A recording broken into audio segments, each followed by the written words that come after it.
A'udhu billahi minash shaitanir rajeem. Bismillahir Rahmanir Rahim. This is a very elegant lecture, and perhaps it may take more than one video, but I will try to complete it in a single video. So let me read the lecture or deliver the lecture. The proposition that the deity is superior and anterior to the world expresses a priority or anteriority, that is taqaddum, which is per se bizzat rather than temporal, غير azli or hadith. Since the divine existent transcendence mawara time az-zaman, the divine priority and anteriority cannot consist shumul, that is shumul, in temporal time, al-zaman al-hadith, and precedence. It is an ontological and essential priority slash anteriority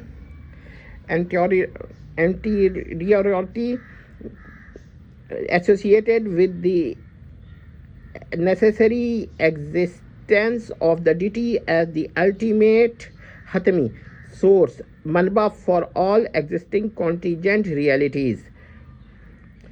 Contain certain peripatetic masha'in philosophers have maintained that such per se priority or anteriority is compatible mutawafiq with the eternity of the world, dunya, plural duna or dunan. Even if the divine priority is admitted to be non-temporal, غير hadith, the distinct relation with temporally successive event in regard to deity. So that is there are distinct relations between these events in regard to deity through the divine essential attributes.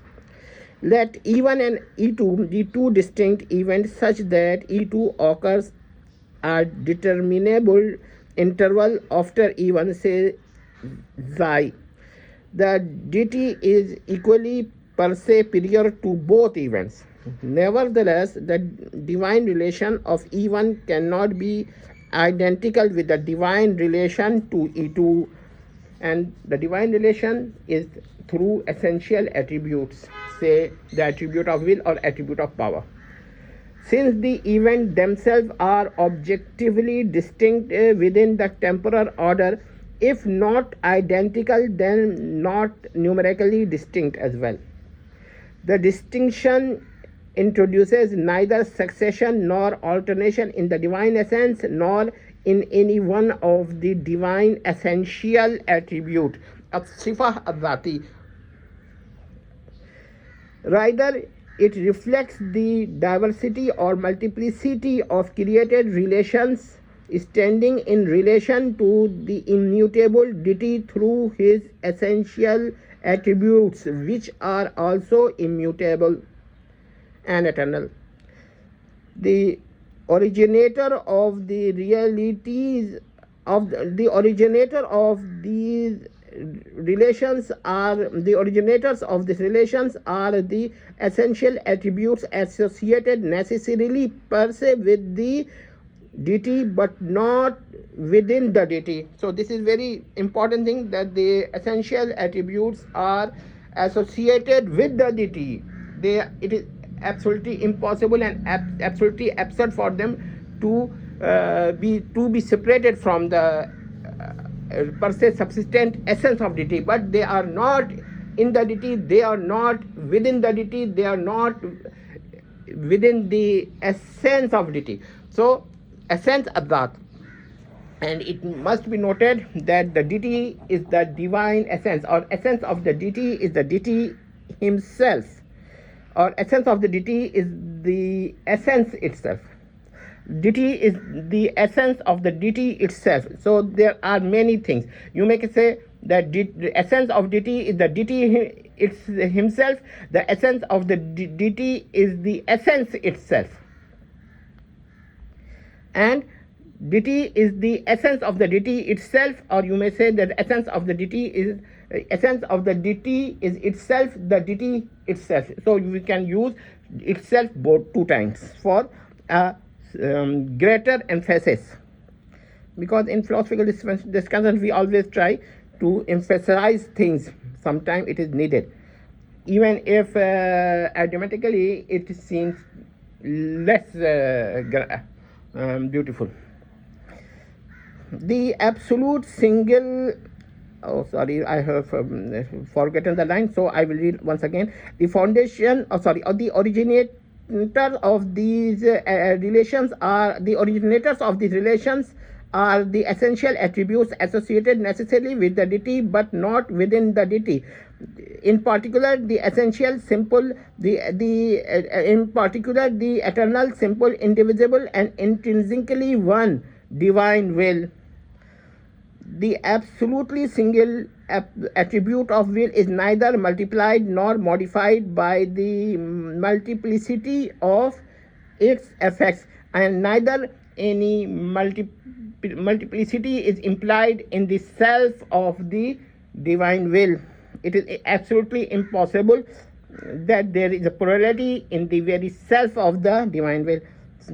Rather, it is directed to the whole order of creation, whilst its effects are realized according to their respective place within the temporal order. The diversity or multiplicity, therefore, belongs to the created effects and to the relations and the termini of the relations, not to the divine attributes upon which the relations ultimately depend. And by divine attributes, I mean divine essential attributes. Consequently, the relations are objectively distinct because their termini are objectively distinct. Their distinction is therefore grounded in reality and cannot be dismissed as mere verbal or conceptual difference, even though no real multiplicity or change are introduced in the divine essence and in any one of the essential attributes. So that means that these distinctions of the relations are real, at least they are real. But that means not just conceptual. The 2 relations, 2 distinct relations, where or you may say 2 connections, 2 distinct connections. They are not one the same. To deny the distinction would be obliterate the relational difference between the successive events. If the divine relation to E1 were wholly identical to the divine relation to E2, the temporal distinction, the distinction presumed between the 2 events, the temporal distinction presumed between the 2 events would cease immediately to possess and the objective significance, and also their objective significance. That means that if the relation is the same, then E1 and E2 either are the one and same event or 2 events occurring simultaneously. So the difference between the 2 events or difference of time, say xi ceases and it's become xi is equal to 0. That is not the thing. Xi is greater than 0. The assertion that the E2 occurred after E1 would thereby be rendered unintelligible, contrary to the original hypothesis.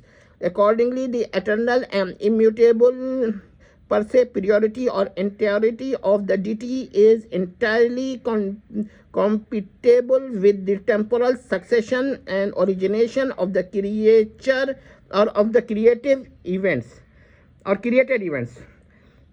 It is not created, it is created events.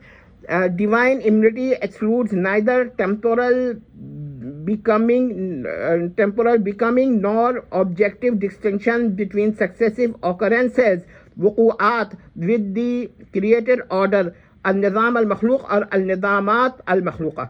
Rather, the succession belongs wholly to the created order or nizam, whether the divine attributes remains and eternally, and divine essential attributes remains eternally and intrinsically one, and excludes plurality, and is simple and immutable, and are simple and immutable if they are more than one divine attributes, which are, you say, power and knowledge and will. So, and attribute to create something. So I have stated all the things. Anything left may be seen in the description. Thanks a lot.